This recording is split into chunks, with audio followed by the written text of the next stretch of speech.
여러분들의 왕이 무엇인지 한번 생각해 보셨으면 좋겠어요. 여러분들의 왕은 무엇입니까? 내가 가장 신경 쓰고 나의 삶을 좌지우지하는 것이 무엇인가를 한번 생각했으면 좋겠어요. 신앙인이라고 하면 누가 왕이 되어야 되는 거예요. 아주 지겹게 들었잖아요. 내 삶의 왕은 누구예요? 하나님이 되어야 한다라는 거죠. 신앙인은 말이죠. 그러니까 하나님을 찬양한다라는 것은 뭐예요? 하나님을 인정할 뿐만 아니라 그 하나님을 나의 삶의 주인이라고 고백하는 것이 찬양인 거예요. 그러니까 단순히 우리들이 이 자리에 나와서 찬송을 부르는 거, 찬양을 하는 것 뿐만 아니라 내 삶에 하나님이 왕임을 고백하며 순종하며 살아가는 삶이 찬양이라는 거죠. 단순히 노래를 듣는 것, 노래를 부르는 것만이 끝나는 것이 아니라 나의 삶의 왕이 하나님임을 고백하고 또 그렇게 인정하며 살아가는 삶이 하나님을 찬양한다라고 이야기할 수 있다는 거죠.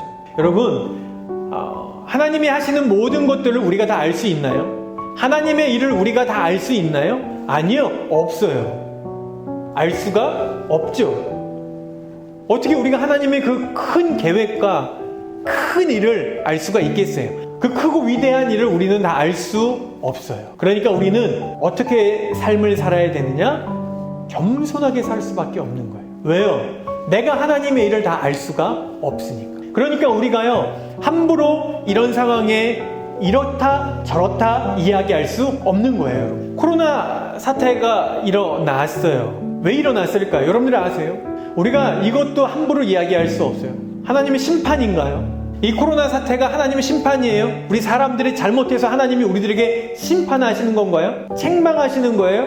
우리들이 똑바로 안 살아서 우리들을 벌하시는 건가요?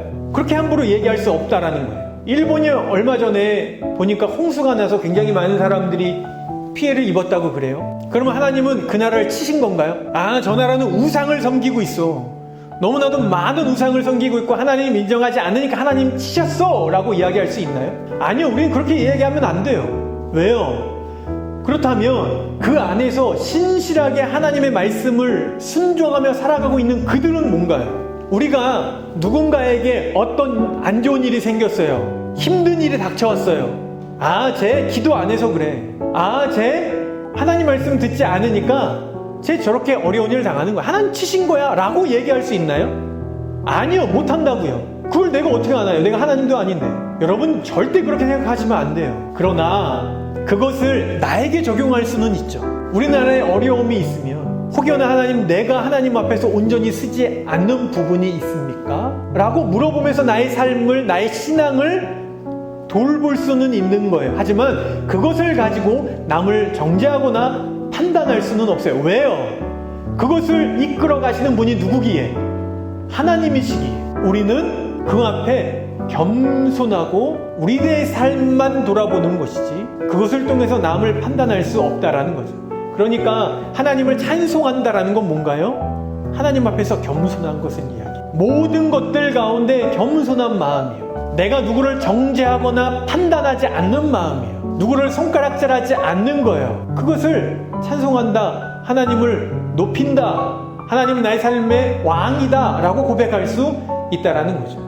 우리의 형편과 상관없이 하나님은 찬양받기 합당하신 분이에요. 내가 기분이 좋으면 하나님을 찬양하고, 나의 사업이 또 나의 삶이 내가 원하고 바라는 대로 이루어지면 하나님을 찬양하고, 나의 삶이 또 내가 원하고 바라는 대로 일이 이루어지지 않으면 하나님을 찬양하지 않는 것이 아니라 하나님은 나의 상황과 환경에 상관없이 찬양받기 합당하신 분입니다. 여러분들의 삶 가운데 하나님을 찬양하는 그 삶이 끊이질 않기를 원해요. 여러분들이 생각할 때 여러분들의 삶이 나락으로 떨어질지라도, 여러분들이 생각할 때 여러분들의 삶이 실패라고 생각할지라도, 앞이 안 보이는 상황일지라도 하나님을 찬양하시길